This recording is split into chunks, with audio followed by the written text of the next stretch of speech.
This episode of Now This Is Lit is brought to you by Audible. Check the link in the description to get your first Star Wars audiobook free. Everyone loves free things. Click that link.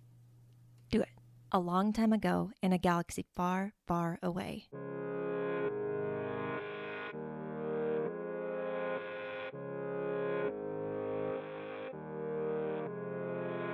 You're listening to Now This Is Lit, a podcast about Star Wars books, the people who make them, and the readers who just can't get enough of them. I'm your host, Meg Dowell. I use she, her pronouns, and it is time to talk Star Wars Jedi Battle Scars.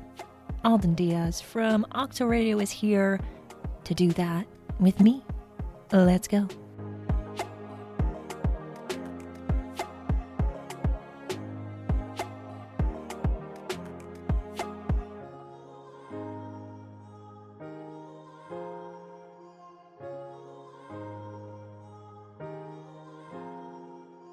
All right, so we're just going to jump into it because we've already been talking, and I like doing that because I like kind of, you loosen up a little bit, you get ready to go. Yeah, exactly. We're all here. We're ready to do this podcasting thing. So why don't you start by, telling everybody, who are you? What are you doing here? Why are you here? What are you up to in this weird internet space that we all live in? Well, it is a weird internet space, and I'm glad you said that. It's not just a professional internet space or a fandom space. I think that in and of itself is something that I wrestle with all the time, in good ways and in bad ways, of what exactly is this? Because very often you hear in the fandom, as if it's a monolith, or in this community, and sometimes I know I speak for probably you and everyone that's been on this show. We all have those days where it's like, I'm not in a community with those people. Like some of the people that, some of the discourse could drive you a little crazy. You're like, no, we're not at the same lunch table, but in certain ways we kind of are. So it is really weird. It can be very, very high schooly in its way. But, for me personally, I work in entertainment. I work in broadcast media. I work in radio. I'm a radio producer by trade. Bred in this business, been podcasting and everything since I was 14, and then went pro like 5 years ago with working in Miami morning shows and everything for iHeart. And right now I co-produce different places and different contracts and things like that. And this is what I do. I live most of my life in front of a microphone, when you add up all the hours. So at some point it just made sense that I would take some of that and, my passion for movies and everything, and apply it to the thing that I really like most of all of these things, which is of course Star Wars. And so I consider myself, if we're labeling things in the same way that people say, like, I'm a content creator, things like that. That makes my skin crawl. Yeah. I can't do that. Yeah. But I consider myself to be a Star Wars advocate, a broadcaster who talks about Star Wars. I love that. And I feel I have the same feelings about content creation. I'm like, but it's more than content. It's so much more. I still have not come up with the right term. Maybe there is no one term that describes, because we all do different things, and it's not all the same thing, even if it all sort of fits into the podcasting is cool. It's really cool that you just get to do it all the time. It is. Like, at some point, sometimes I will hit a wall, and it's like, at what point am I off? Like, like where is the line drawn between Alden the person and Alden the host or whatever? Right. But it is sort of like you said, like with the content creation and how everything is reduced to the word content, like sometimes we get to the place where that can be so frustrating that it almost makes me want to, lay my claim more and plant my flag in the ground and say, no, we are having real conversations. We are having arts conversations here. Broadcasting at its finest and interviewing at its finest and all of that can be actively emotional and can be a way that we can connect as artists. Yeah, I do think, and this is something that you talk about a lot and I think about a lot and don't always talk about as much in the spaces, because for reasons, but I think, sometimes we get so caught up in criticizing things, or we want to, pick out this one thing that we want to fixate on, and we forget, like, we're all really, what this all started with is we all just want to talk about the things that we quote unquote like. And in terms of Star Wars, it's like we all at some point are fans because we saw a Star Wars of some sort, or we consumed some kind of Star Wars media, and we were like, I like this thing. And we forget that we're all here to, kind of continue loving that thing by talking about it with people who always love that. And I think that gets lost a lot of the times in certain conversations that we have, or certain ways that people will talk about things. And it's, I love these conversations where we can go more in depth about the deeper themes and the deeper emotional connections we can make from Star Wars to us, because that's what it's supposed to be about. And I really miss it sometimes when that just gets lost essentially in the noise, No, absolutely. Because you wouldn't get to the point where you thought about it as much as we did if it wasn't an extremely emotional and personal thing, if it wasn't a poignant thing, if it didn't speak to our lived experience. And I think that we forget that sometimes. All of us do. We forget the fact that we engaged with it for whatever reason it was at a time before we shared it with anybody. It started with yourself. And so as long as you can always bring it back to why you originally loved it and not let anybody take that from you, which is a struggle. But that is sort of what you have to do. I've compared it to sort of renewing your vows with Star Wars. Like, you have to sometimes just say, I don't, it's not on me to make anybody else see it the way I see it. My relationship with it is mine. And I think that's what, with the podcasting side of it and everything, we put that forth. People are listening to, like, right now they're clicking on this episode because of Battle Scars. They can hear Battle Scars thoughts 100 different places, but they can only hear yours here. And that's the way to sort of, I think, tap into that emotionality again, is to know, like, it's all been said, but it hasn't been said by you. Right. Oh, I love that. It's a really good way to think about it. Especially because, we're doing this thing where we're making things, or we're talking about things, we're facilitating discussions, however you want to phrase it. And it can feel sometimes like it's a natural part of being a creator, is you feel like, oh, well, everyone's doing this. Why am I still doing it? What's the point? And it's important to remember that, like, it's because it's your thoughts. Like, even if someone has had a similar thought or has a similar theory, like, it's not, you have your own take on it always. You can always put your own spin on it. And I love it. I really like that. Absolutely. Yeah, for sure. So we're talking about Star Wars. We're talking about, how you got to this point of being able to talk about Star Wars and other media, as your job, which is so cool. But it all started somewhere. So let's go back to the beginning. What's your Star Wars story? How did Star Wars come into your life? And, how has it kind of brought you to where you are now? Star Wars for me is so foundational, where it's like I can't imagine dealing with some of the stuff I deal with now without the lens of that. Like, right now, if anybody hears, like, at any point the pitter patter of a dog, that's my dog Mando. So it's like he's named for Star Wars, and I think of him in Star Wars terms a lot, and I problem solve in Star Wars terms a lot. And that all goes back to experiencing the original trilogy on VHS, and Attack of the Clones was my first one in theaters, and really relating that a lot to my home life, which was good, but it was different as much as I only had one of my parents. And so my father and I don't have a relationship. And so that's so key to a lot of what Star Wars is the generational trauma and the generational pressures of legacy, and the shadow of what came before you that you didn't know, and all of that stuff. That's how it really helped me.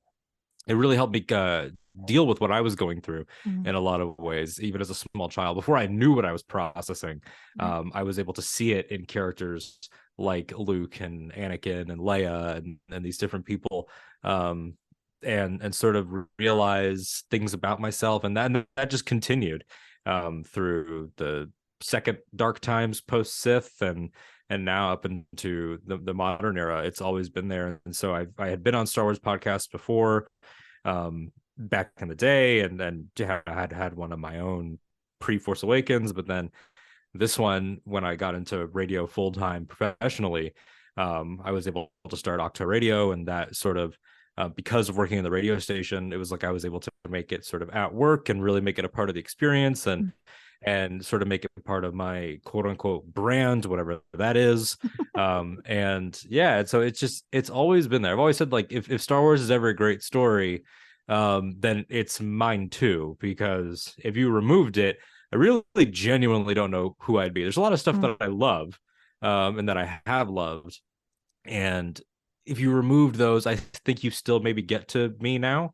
But the same cannot be said for Star Wars. If you removed that, then I would be significantly different. Yeah. I feel the same way. It's like we take so much from it. It becomes so much a part of us. And I that's one thing I've always really loved about all the stories combined, is like a lot of us really don't always think about like how formative it was for us. Even if you came to it, later in life, or like I was away from Star Wars for a long time and came back to it when the Ahsoka novel came out, like, and that changed a lot for me, because that was a time in my life where a lot of things were changing, and I was really kind of trying to figure out who I was, what I was supposed to be doing, and like Star Wars is there as a way to kind of, I like how you put it, it's like a lens through which you kind of look at your life and the world, and it really makes the world make a little bit more sense sometimes. I mean, how much can the world make sense these days? I don't know, but sometimes when you pick out that one quote or that thing, that theme, and you kind of think about, oh yeah, like I get it. This character kind of makes sense. Mm-hmm. Yeah, absolutely. And that's the thing, is that we keep finding it, and we keep redeveloping and reinventing our relationship with it, with the text and with the characters. Like you said, like having a break from it and then coming back in the Ahsoka novel, it's like that is in a real way us reconnecting with a character whose fate had been ambiguous for a little while, had ended a few times. So you talk about Clone Wars, it's a show that ended 3 different times. Yeah. Like 5 was the ending, and then oh no, the Lost Missions was the ending. Oh no, we're back, season 7. Like that and Bad Batch even keeps it going in a different way. It's always ongoing. Like there are endings, but there are just as many beginnings as there are endings, and you can touch base with Ahsoka in that novel and say, oh, she did have another adventure before Rebels. Okay, maybe she had a lot of them, before Rebels, as we see with the ending and teaming up with Bail and everything. And it's like there's still plenty of those left to be told. And I think that's the thing with Star Wars, is that there's always a little bit left to be told. And even with something like The Rise of Skywalker, it's like, yeah, the immediate 9-part piece just ended, but like very clearly there's still a universe worth of adventures to have, and these young heroes are just getting started, and that spirit is always there. You're constantly in a forward moving direction, which I think in these times, especially like pandemic times, is extremely useful. Yeah. And I love that, we have the movies and we have the shows. Will we ever get another Star Wars movie at this point? Who knows? If we never do, I do whatever.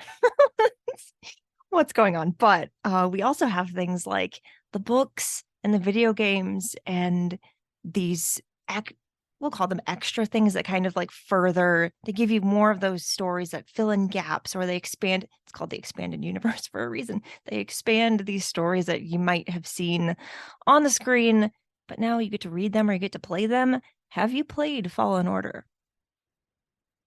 Yeah, I have. I've played it a few times, and I think the thing about Fallen Order that they nailed so much that got me so attracted to it, is the way, like more so than anything before, the actual kinetic energy and the actual feeling of that game really made me feel like the journey emotionally that the characters were going through and the mechanics were finally married in a way that made sense. Like even replaying it like the 3rd and 4th time, like I was still like, wow, I feel like this idea of the repression and the trauma and having to revisit certain memories for the character. That is the most elegant way that like the power progression had ever been done, because that's hard. That's hard to do, is because you give us a Jedi and we grew up with these heroes and we're like, okay, I can't even push. Like, come on. Like, Right. you know, I gotta relearn to push. I thought I already had a backstory. Like,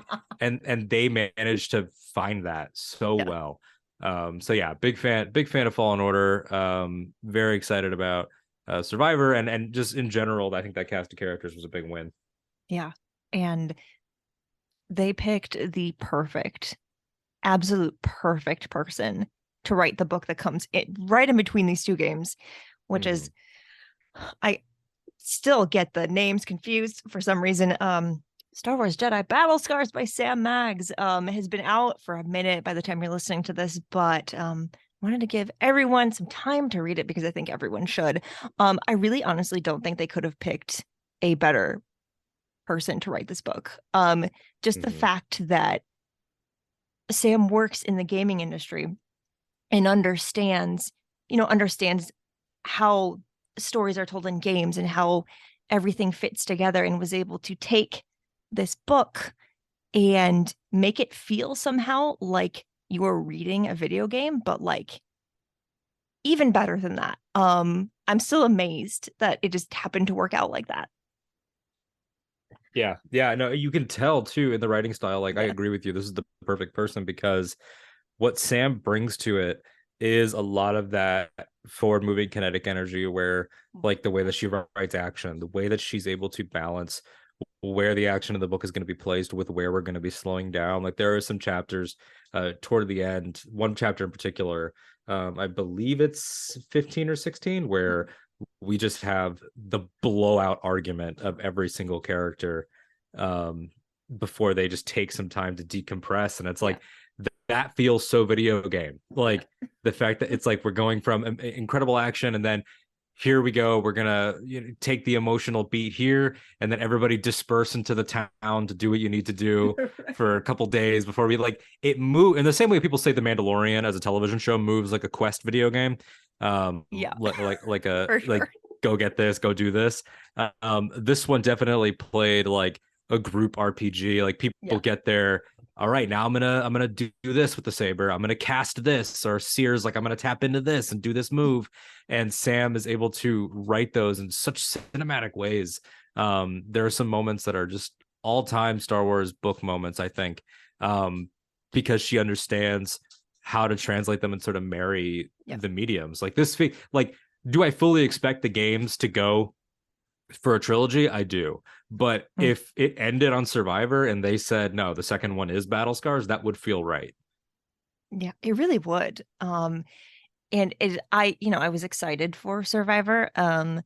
But I read this book and I was like, can we have this game now? I mean, it would have been out by now if it was the original release date. But it really felt like it set it up perfectly, because I think it did a very good job of setting up the game, but also kind of like it was also a standalone story at the same time. So like you could read just that and not go on to the game and you would be okay. And I'm assuming that the game will kind of like do what it can to kind of catch you up if you didn't read the book.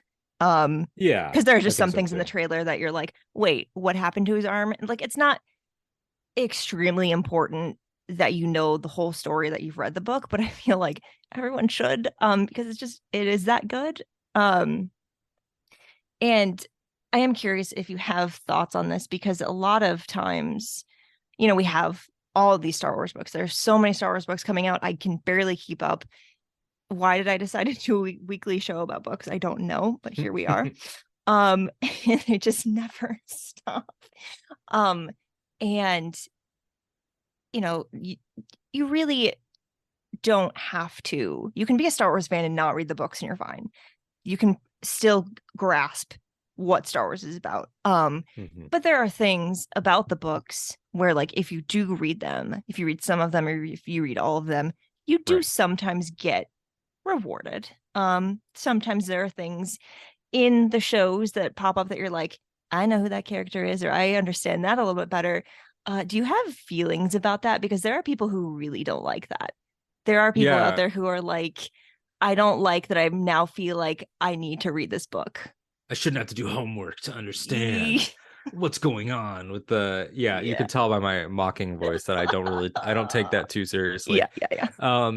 It's really not a big deal. I mean, Yeah. people like, I think that if you I'm willing to be wrong. I will put the open challenge out that don't at Meg, at me, at me. Do not direct any fire here. Really, if someone can find me the thing in the films or shows that absolutely falls apart unless you have book knowledge, I would love to know, because I really don't think that that thing exists. No. I mean, it part of this is approaching it mythologically, and like Cobb Vanth is a great example of like, they adapted a novel character to television, and his backstory is the, if we were telling somebody sort of what happened in those interludes, that's pretty much what we'd say. And the extra finer details can live in your mind as a reader or not, and you won't be missing anything essential. It's about the essential beats. And I think that a lot of the times it should, people could think about it in terms of, this is enhancement material, not to knock it down a peg or anything. Like, these are beautiful and wonderful and valid full stories. But like, if someone plays Survivor and they're like, man, Grease got his arm chopped off in the 5 years, I think there's a fun in the fact that somebody can say, you can actually read when that happened. Like, you can see that scene.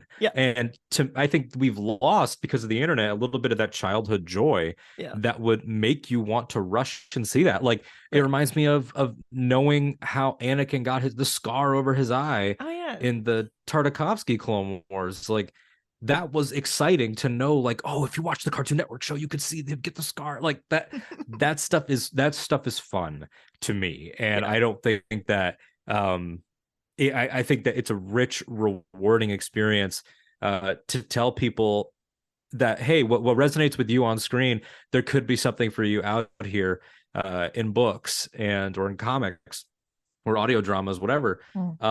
I don't think we need to look at that cynically, because, I mean, realistically, we know that they're written to support these things. Like, obviously, if we're using like our logical business brains, like, but then sometimes it can even help the experience. Like, like, a lot of people brushed up against the Poe Zori backstory stuff. Like, when did he enlist? When did he not? And then they're like, cool, we got you. Here's a book. If it really bothers you that much, read this adventure. You'll see that it flows fine. He was young. He's like 16, blah, blah, blah, blah, blah. And it all works just the same. So I don't think that anything is demanding anything of anyone. Are there times where it's like, I really want to beam the book into people's brains so they can have the joyous experience that I had, or that you had, or any of our friends? Like, yeah, of course. I would love every sequel trilogy viewer to read Shadow of the Sith. Yes. Like, who wouldn't? Or Bloodline, who wouldn't?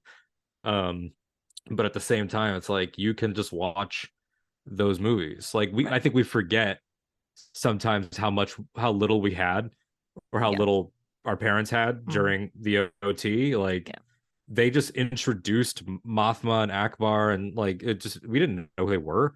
You just had to trust that they were in charge, and then maybe you'd find out about it in a sci-fi magazine or something. Yeah, it's wild to think that, say you like became a Star Wars fan for the first time like 2 years ago. Like, you will never know what not having new Star Wars feels like, because that is not a thing anymore. Because if there's not a show airing, or a show coming up that's going to air, if there's not a movie, there's a book, there's some reference thing, there's always something.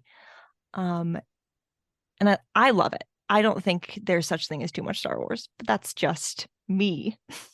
No, I'm the same way. I don't think that, I'm not worried about the oversaturation thing, because people can pick and choose. Right. They can choose what they like. There are going to be people that don't ever read Battle Scars because they're like, oh, Fallen Order wasn't for me. But I'm really excited about this book, or I'm really excited about the Kira novel that's coming, or I read all the comics. Like, like I read the majority of the comics, but I haven't really read the Bounty Hunters run. That's mostly just because of time and money. Right. But my Star Wars experience doesn't feel lesser because I didn't Right. consume all of it. Right. I think trying to consume all of it is, you don't want to do that. I don't think anyone can do that. I mean, there are probably people who do, but that you risk it becoming a chore, and you don't want that. Like, this is supposed to be the thing that you come home to after you're working all day or you're in school all day. You come home and this is your fandom is the thing that's your playground. You're supposed to play in it and have fun, you know. Absolutely. Yeah, it should never feel like work unless No. your last name is Damon and it actually is your work. Then but you know what? More power to them. That's why they do Exactly. the splaining and I don't. Exactly. And they do a great job. One thing that, okay, there are many things that I love about books. One specific thing I love about them is, unlike a show or a video game, they can take things a little bit slower in the moments where they need to. And something that Battle Scars does very well that, we don't always get in different kinds of media, depending on what it is those moments of really letting the characters sit with their grief and kind of like process what is happening to them and what they've been through and where they need to go next, and being able to get in the characters' heads to kind of like see what they're trying to figure out is a beautiful thing about prose, I think. Because I'm thinking, like, when I was saying that, I was thinking about the Kenobi show and how like there are definitely moments in there where he's grieving, and that's a huge part of the show. But it's also like you have to move on from that at points because he needs to go fight someone or whatever it might be, because that's what the shows have to do. That's what the games have to do. And this book especially does that too, because that's kind of how it flows. But I really do appreciate and love that grief was such an important part of this story. And kind of like, I think it's a beautiful thing that this bridge between the two games really focused on helping the characters grow from where they were at the end of that game and getting them to the point that they're going to be at the next one. Yeah, I agree. I think that it again, like I said, it balanced the action and the personal so well that we were able to really feel like we were living with them. Like it balanced a sense of, okay, they've had a certain amount of adventures since Fallen Order. They've said, they keep using the phrase throughout the books, a few years, the jump between games is 5, so I think it's safe to assume this is like 3. And the way that they are able to show us the ways that, with throwing us right in and made us rest, classic Star Wars, that the relationships have grown, but then show us how there's still room for them to grow some more. I think Sam Maggs balanced that beautifully in terms of taking us to the natural places of tension. Like, okay, it's great in the game that you recruit Marin and she joins your side and everything, but there's still stuff to deal with there about her being a Night Sister without a home, without a people, and there's still stuff to deal with Cal, with being displaced from his entire way of life, and Seer too, and Seer touching the dark side and all of that. Like, it takes the natural conclusions and the natural steps for, I think, for all the characters in a really big bad way, and it adds additional soul and heart to characters that maybe were more of the comedic relief in the game, like Grease. He has some of the most rich beats here where you can feel his anxiety as to how much he wishes that they could just walk away from this life sometimes. I think that what they did really well personally here is they took the Mantis crew and I'm not going to say justified their existence, like they needed that. It's not that far, but like, I think you could run the risk if you did so many different, like, we're a crew of heroes on a ship. Like, eventually we might start to feel a little bit of sameness. That has not happened yet, but eventually I could see that being an issue theoretically. Luke, Han, Leia, Chewie, the droids, and then the Ghost crew, and then the Mantis crew. Like, how many times can we do this, especially in this time period of the dark times heading toward the end of the OT? And they made this crew feel like their identity was unique and special and rich. And and grittier, sexier, angrier in a lot of ways. Like if the Ghost Crew are like outlaw, or if they're like rebels on the fringes, these are the outlaws. They've got wanted posters. Yeah. They're there at the beginning of the book, fed up with the Haxian brood, and they're like, we're just gonna take them out. Like this is a group that will go a little bit further. They're a little bit harder edge. They're not so far as like Luthen Rail or Saw Gerrera, but they are a little bit kind of on the edge of what is acceptable for a Jedi, and that's a big part of what Searing and Cal go through here for sure. Yeah. And somehow, after all that, this book manages to do the one thing I wasn't sure if it was going to do, which was it didn't kill off anyone important to the story. Not that I thought it would, in terms of like these characters have to show up in a video game later, so like it's going to be fine. But I was reading this book and I just had this constant worry. I'm like, something's going to happen to Fret. Something's going to happen to this character. They're not going to make it, because Star Wars never lets any heroes make it. And this book didn't do that. This book was like, everyone's going to be fine. And I love the ending. I forgot to mention at the beginning, this is definitely a spoiler chat, because here we go for the end. No one dies. They just kind of go their separate ways. And they're like, we all have things to do and figure out. We're going to go over here and do our own thing, so that all you video game characters can continue on doing what you need to do later on. That fascinated me, because I think personally, I've lost so much trust in Star Wars' ability to not just say, you're a hero now. You did this big thing. You made a sacrifice and you're rewarded with death. They do it. They've done it so much. And sometimes I think, depending on the story, in ways they didn't necessarily need to. I mean, I didn't write the thing, so like it's whatever. I accept it. But this book didn't do that. And I was amazed. When I got to the end and everyone was alive, I was like, okay, Star Wars actually can do this.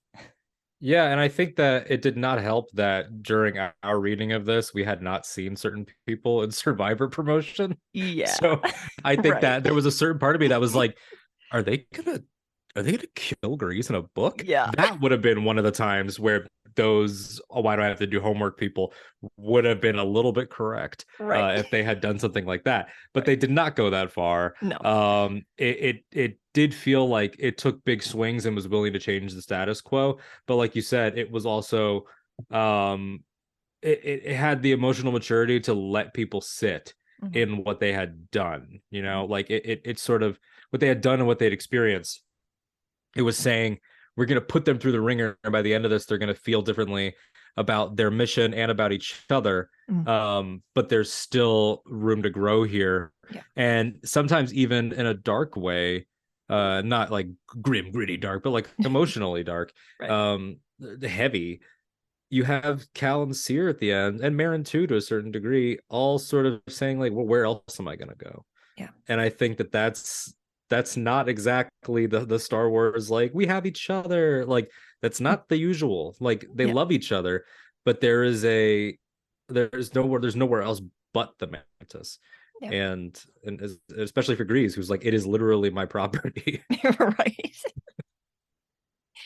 He has become my favorite character because of this book, I think, because his storyline, I think, affected me the most in terms of like, oh, he was just this character in the game, that did a lot but didn't do too much, and we didn't really get to know him super well. And then this book was like, hey, you didn't necessarily get that in the game. Here you go now. Here's this character that you're going to feel for and understand better, and like almost relate to sometimes when he's like, I'm not sure if I want to keep doing this. I'm like, I get that.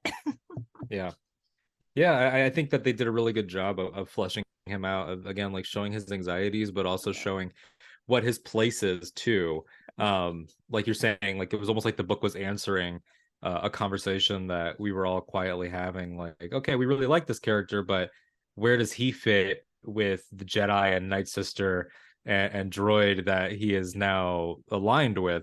And here they make the really strong argument that grief is grief. That grief, not Grief Karga, he's not in this book. That Grease is the emotional glue. He's the uncle that can see it for what it is and will say the things that are coming from a realistic place, a non-mystical place. He's not connected to the magic. He's not connected to the Force. He doesn't have a vested interest romantically here. He doesn't have the secret scientific plans for this new technology here, the Shroud. He doesn't have any of that. All he has is the desire to make a better choice because he has kind of had a life of mistakes up to this point, and he just wants his friends to be okay. And I think that that's why cutting to his perspective is so valuable, because it is mostly a Cal Marin novel. But when they cut to Grease and to Sear throughout, the moments are well selected for sure. Yeah. Do you think Star Wars can do this more? Do you think we can get more stories where like people can survive the stories they're in? I do. And I think that for a time, like you said, it was sort of like, okay, are we gonna, because especially with novels, it was like if you had a novel about the main characters, then it would either be like it would be a smaller adventure because they would save them for bigger things over on screen, or they would introduce new characters and we would kill some of those. A lot of the times it's like, even some of my favorites do this, not so much the killing part, but it's like, look at like Last Shot by Daniel Jose Older. It's Han and Lando, but we also have to introduce a whole new crew because it can't be Luke, Han, Leia, Han, Lando. The publishing restrictions, they got to work around them, and then we get some great characters out of that. This one is pretty much our leads and a couple new characters the entire time. So that's the publishing side of it. But in general, I do think that we're headed into a place of the storytellers making the more challenging conclusions and embracing them. This is a great example, and I think that the moment we'll look back on in 5 years and say this is when Star Wars decided to really let it, swing for the fences and let it fly, was Reva. Yes. Not killing Reva at the end of Kenobi, when everyone, we all would have put our money on she's dead. Yeah. Whether it's Kenobi reluctantly defeats her or Vader destroys her or whatever, zero chance that I think Reva was making it out of that show. And look at that, she did. And I think that they have now they did that so well. I think they've earned the confidence in themselves to say, we don't need to wrap everything so definitively here. This is mythology. This is a galaxy where we said, and the kid and the blue guy went somewhere. and we all ate that up, and here we are waiting, so it's like they can do that. Like, they literally ended Rebels by being like, your main character and your main villain are gone, one of your characters had a baby, and good night. And that was it. and we were all like, okay, like they can do more of that stuff, and I think they should feel good about it. Yeah. And like, the universe continues to grow, and there are so many stories, and they're going to continue to be more. And with the Reva example, it's like, we might not get more of her story for a while. We don't know, but it's there for whoever wants to grab it whenever they want to, in whatever way they want to. It could be a book. It could be like, who knows? But I think that's so they can and they should do that more, because now that you have shown that, oh, you expected us to kill off this character and we didn't. And now she's going to go off and do her own thing. We may not tell you what that is, but we might. That just like, it's the whole, like, you build hype for something that may not happen, but it could. I mean, we do that all the time, but it's there. And that's in the fabric of Star Wars. Yes. Like, it's a meme now to talk about, Alec Guinness's Obi-Wan performance and like inserting prequel footage into his pauses, like, your father, a cunning warrior, and then we see Anakin get his arms chopped off, like, but like those moments of sort of like this really hint at the larger sort of I'm going to say the larger tapestry of Star Wars. Like, we take it for granted now, the fact that original movie says the Clone Wars, and one of the characters reacts to the Clone Wars, and that was not paid off until 2002. So it's like the fact that we could do stuff like that, we can re-embrace that now. That's why I love some of the stuff that Mandalorian does, where it's like they'll just have somebody go into a little bit of fantasy speak. Like I mentioned him already by accident. Grief Karga will say, like, we're a trade spur of the Hydean way. Like some kid will watch that and be like, what the hell does that mean? Like, what the hell is the Hydean way? But there could be a Grief Karga Adventures in the Hydean way type story one day. We don't know. And I think that embracing that and saying, yeah, we'll get to it when we get to it. Enjoy. Think about what we did here. I think is powerful and bold, and High Republic's done a good job with that. Yeah. And I think that we're getting to a place now where, especially with the Ahsoka show coming, like her story is a story of mysteries at this point and gaps. And it's like, what are they going to fill? What are they going to not fill? Right. And same with Survivor. Like there's still a couple gap years to go. Yeah. If this is 3 to 4, that's still 1 to 2 years. And when we get here, we see Grief and Cal hugging in the trailer.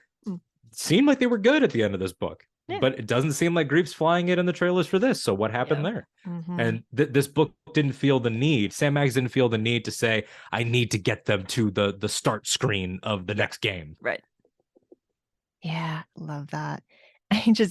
It made me smile because as we're recording this, the story trailer for the game just came out.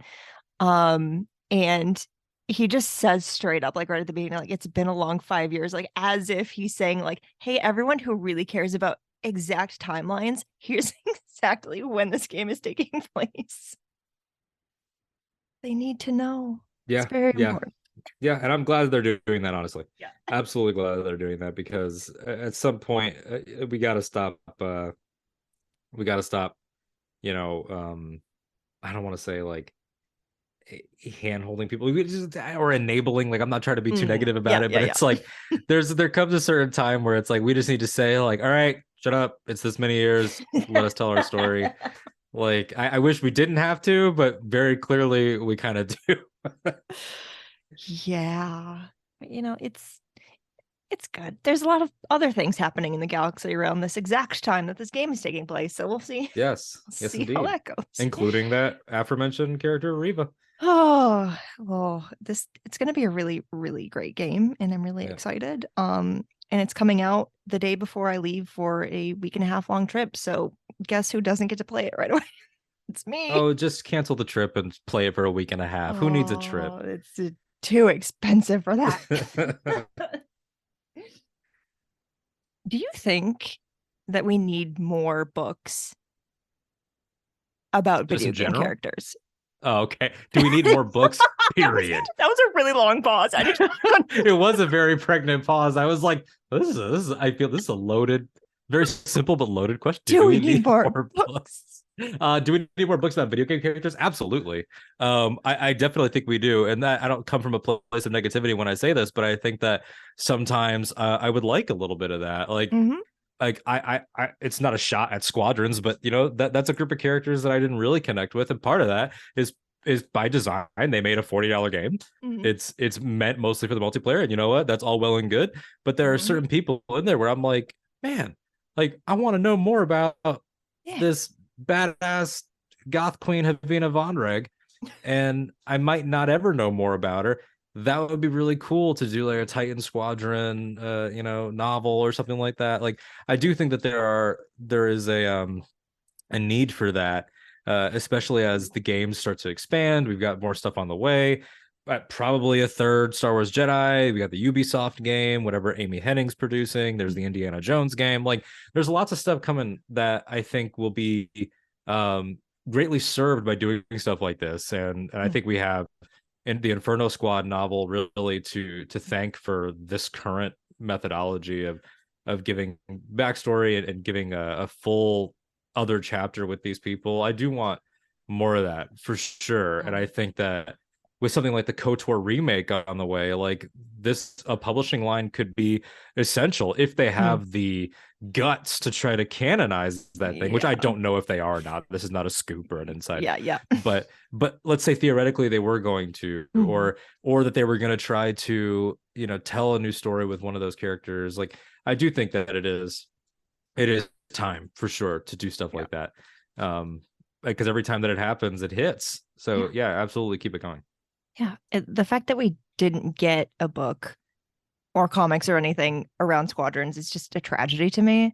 I never finished the game because I don't finish games. It's just the thing that I do. But I liked it a lot what I got through. And it was, I think it was a good opportunity to have done some kind of book or something. But like, it's fine because we got this. And now maybe this is proof that we just need to keep doing the books. Like straight novelization, maybe not. But I like this format of like, you got the first story in the game, you're getting another story that's important that moves these characters forward, and you might get another story in a game again. But I think they need to do more of it. I think we just need more games in general too, but that's a whole thing. Yeah, absolutely. All right, any more thoughts on this book? You liked it? Loved it. Absolutely loved it. I think that it does such a great job with imbuing emotion into the actual sort of mythic powers and everything. I loved the exploration of what a Night Sister can do and what that flame is and what it means and how we tap into that. I loved the exploration of trauma that happens throughout this. I love, in the most like we didn't talk about rating and everything before this, is the most G-rated way that I could say. I love how spicy the book is, and how honest it is about it. Like we forget sometimes that these are young people. And I think High Republic's done a great job with that. Of like, and sometimes not young people. Sometimes you just are young at heart, like Elzar Man. But like this book takes Marin to the natural place that a 20-something-year-old woman would be at in terms of trying to find connection, and it takes Cal to the natural place of being maybe like a year or so younger than her. I've always gotten the impression that he's like a year or so younger. But being an awkward young guy who lives with someone that he very clearly has feelings for, like his roommate that he has a crush on. Like, so there's all those beats too that really play, and it just felt really good. It felt really good, and it felt really pulpy. I loved the fact that they opened with such, with a big action sequence and place that action throughout, and then what we end up looking for and doing is like, okay, we get a mission from a guy who's a giant bird, and he's looking for this cloaking device that can cloak anyone. Oh, it turns out it's actually a person, and they were a scientist, but they were actually the ex-lover of the new person that we met, who was maybe kind of a stormtrooper. Like, it feels so just like a soap opera in the best way. And it plays so honestly. So yeah, I'm over the moon about this book. I think I like this book more than I like Fallen Order. So now I'm really excited for Survivor to carry in the knowledge of both. Yeah, so good. We'll close out with a couple fun questions. I mean, all of these have been fun questions, but here we go. Okay, so there are more Star Wars books coming out this year, because again, they just never stop coming. This is a good thing, I promise. What's the upcoming Star Wars book that you are most looking forward to? Oof, this is so difficult, and I knew the question was coming, and I was like, "Oh, I'll have an answer when it comes to me," and then I was, nope, didn't have one. I'm really excited for more Kira. I'm really excited for a lot of the stuff that's happening with High Republic, obviously. But in terms of something that we know is announced and is actually coming for sure, I think that I might be most excited for the short stories collection for the High Republic. Is that Stories of Light and Life? Like, I'm really excited to see that, considering it's all eras at once. And I'm curious how that's going to play thematically. Like if by the time we're done with it, we're like, oh, that did kind of feel like it had one message. And I think that roster of writers is full of so many different absolute rock stars in so many ways that to see them all on one thing will be really exciting. And then just, for an answer of something that has not been actually announced, but that we know is coming, whatever the first Del Rey novel is of Phase 3, which I'm assuming they'll probably announce at Celebration, at least a title, whatever that is, it's that. Because the ending of Phase 2 still has me shook, or the ending of Phase 1, now going back to the present, still has me shook. Oh yeah, and it's because I forget, like, we're still, like, there are still High Republic books coming out in this current phase. Yes. Before the other ones come out, and I'm like, we don't even know, like, even those of us who get books in advance still don't know what's happening at the end of Phase 2. So, yep. Gavin Scott, please don't. I know you're gonna hurt us, but could you just like me? Yep. Could you just make it hurt a little less? I mean, Path of Vengeance is one, right, that we could answer with for sure. Yeah. Oh, Still shook about the end of Deceit. So. Yeah, that book hurt me. I was not prepared for all the death. I'm like, I should have expected this from the High Republic, but I didn't. I guess that was my fault. Yep. All right. This has been such a great conversation. I love talking about these books with people who clearly love them as much as I do. And this book is just so unique, and it just somehow came at the perfect time and was written by the perfect person. And I'm so glad that you could come join me for this discussion. Because sometimes I don't always know. I'm like, who wants to talk about this book with me? And sometimes it happens. I just happen to see someone tweeting about a book, and I'm like, hey, how you doing? Oh, honestly, I mean, like that, and that's the best thing is, like, it's not that. I think there's a misconception of, like, oh, you just want people to agree with you. It's not that. It's that you want people that have something to say about it, and it's easy to talk about things that you dislike. You know, this is A, more difficult, and B, more fun. It is. Where can the people, if you want them to, find you on the internet? Oh, you can find me in a lot of places, whether or not I want you to. No, I'm kidding. You can find me on Twitter, Instagram, TikTok, Hive, all those places at that Alden Diaz, ThatAldenDiaz, talking Star Wars on Octo Radio, Star Wars podcast, and the different shows they're in. It's a little network. It's mostly me, so I don't use the word network, but there are sub shows. Like right now, I'm doing the Mandalorian Diaries, which is my reflections on season 3 as they go. Very raw, off the cuff way. So that's Octo Radio everywhere, Apple, Spotify, etc. Also co-hosting, co-producing Casterly Talk with Ken Knapsack, covering all of our favorite fantasy series like Ice and Fire, Rings, Willow, etc. And everywhere else on the internet, talking about, I don't know, Dua Lipa. Find me. Thanks so much for being here. Oh, thank you so much for having me. This has been wonderful, and I'm excited to nerd out about some more books down the road. Yeah, for sure.